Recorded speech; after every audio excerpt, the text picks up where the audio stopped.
ambassador of Haiti. You see him? Being interviewed on PBS News. Judy Woodruff. It's an interesting response the man is giving. She's asking, how is your country now responding to what Mr. Trump has targeted you as a country? And he's actually almost answering like, he's saying, well, I understand here in your country, you're kind of caught up in all this, but, you know, of course people have the State Department contacted you that this is such a crisis that Mr. Trump referred to your country as a, quote, shithole.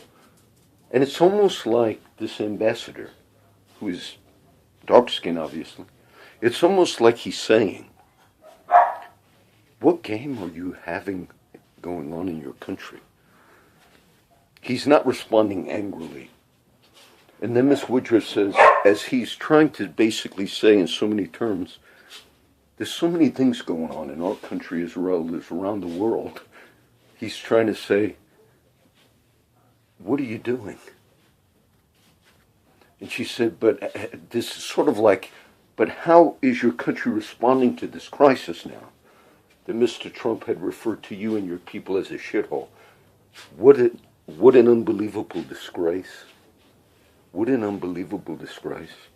I didn't catch it's actually almost like when you hear Trump say, you know, Russia as well as other countries, they think a lot of the stuff we're doing is a joke.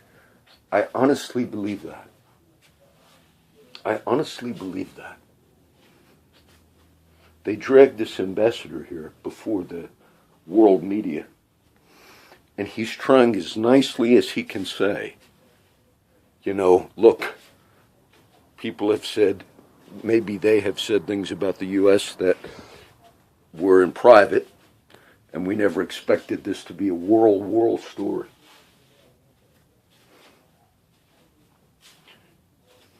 It's such a disgrace. It's hard for me to describe it.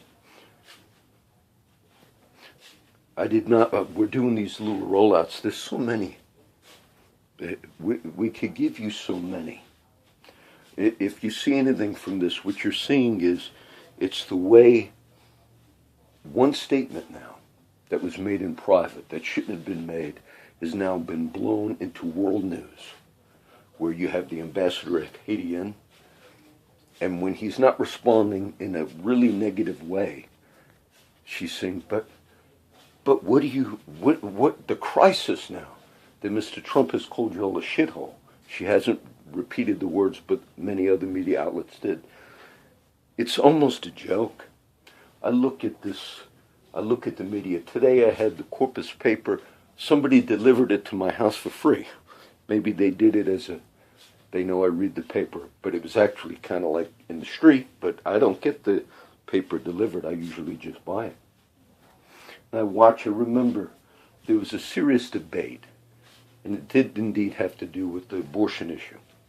But I remember when some people were sincerely trying to expose things that were wrong, and then how some local media pundits and their faces, of course they show the picture with joy, and they did not look at the actual issue.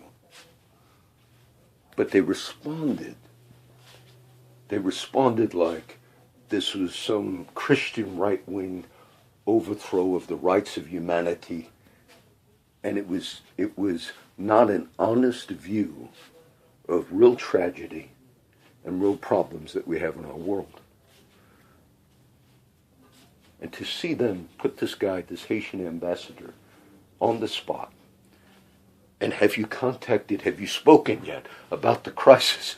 And the man is honestly saying, well, no, actually, it's almost like they pulled Haiti into this now, to the point where, of course, they have to make public statements. Yes, we condemn it. Can you imagine how many statements presidents have made? If your diary became world news, you critics, and you don't even see, half of you don't even see that these statements were never reported in this manner, to this degree, to national crisis when we catch Mr. Trump in something that he said. But you don't see it. Scripture says, you're all going to give an account, all of us, for the words we have spoken. The people that support so strongly an organization, from the words that the founder of that organization spoke, how we must stop these blacks from breeding. They're less than human. Remember that. Every one of these media people, every one of them strongly support that woman and her organization. So never forget that. When you see these media pundits, never forget that they're very strong supporters of a woman who used ideologies like Hitler used.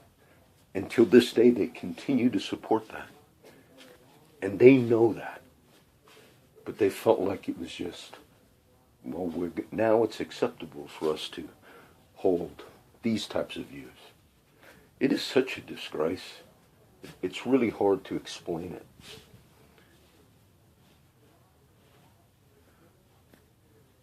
All that is going on in the world. No, I have not seen hardly any coverage of the Iranian thing. And the media did not want, when Trump mentioned about the Iranian protests, and I think they've jailed many thousands now, but the media really did not want something successful, meaning if it was possible, Iran was famous for the Iranian Revolution. I think it was in 1979. But they overthrew the American-backed man, and you had the Shah of Iran. That was famous, revolution, which exists till this day. And then you had the possibility that there was going to be one. But I watched it. It was not for the benefit of the media and certain political people in this country for something to actually succeed. Why, John? Because Mr. Obama, when there was an uprising in Iran, he did not back the uprising when he was president. And many felt like that was a mistake, John McCain and others. And now if you had a successful people's revolution, it wouldn't go well with the pundits in this country. And that played a role in why they did not really want to support or really give good coverage to that. What hypocrisy. What hypocrisy. All you have to do is watch this. All you have to do is watch this. I didn't, if I scrolled through the various news sites, it would be the same thing. When I mentioned yesterday on the Caller Times, I actually made that video, the one from yesterday, which was the live update or whatever you call it, before I read the paper. I get the paper during the morning, read it later in the day. The top newspaper of the Caller Times was exactly what I said. I didn't realize it was that big. What a great victory for the DACA. It was a sham. And then there was another article that agreed with what I had said. It was from a man who helped write the DACA program under Obama, and he was warning what I warned. He said, well, this ruling is going to get overturned. Anybody that knew anything about law, of course it would get overturned. There was no standing on a presidential executive order or policy, okay? If you have a law and people are challenging the law, but you can't bring standing on a former president's policy and a new president wants to change it. It's such a game. There's no legal precedent for that at all.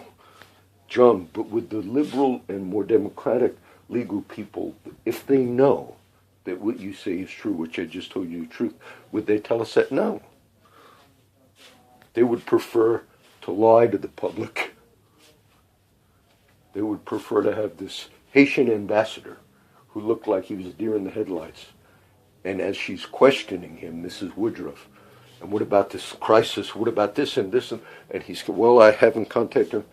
You want it to, even to the the poor ambassador is answering as honestly as he can. He's saying in so many words, is your country now become a total joke? Do you think that ambassador and every other world leader does not realize that many leaders use that type of language in times when they're in private meetings? Do you not think that?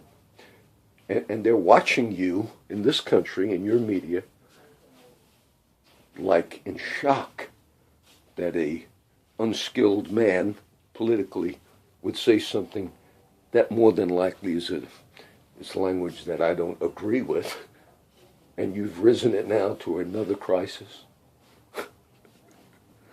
What an absolute joke. I'm sorry I had to do this. This has got to be the last one for tonight.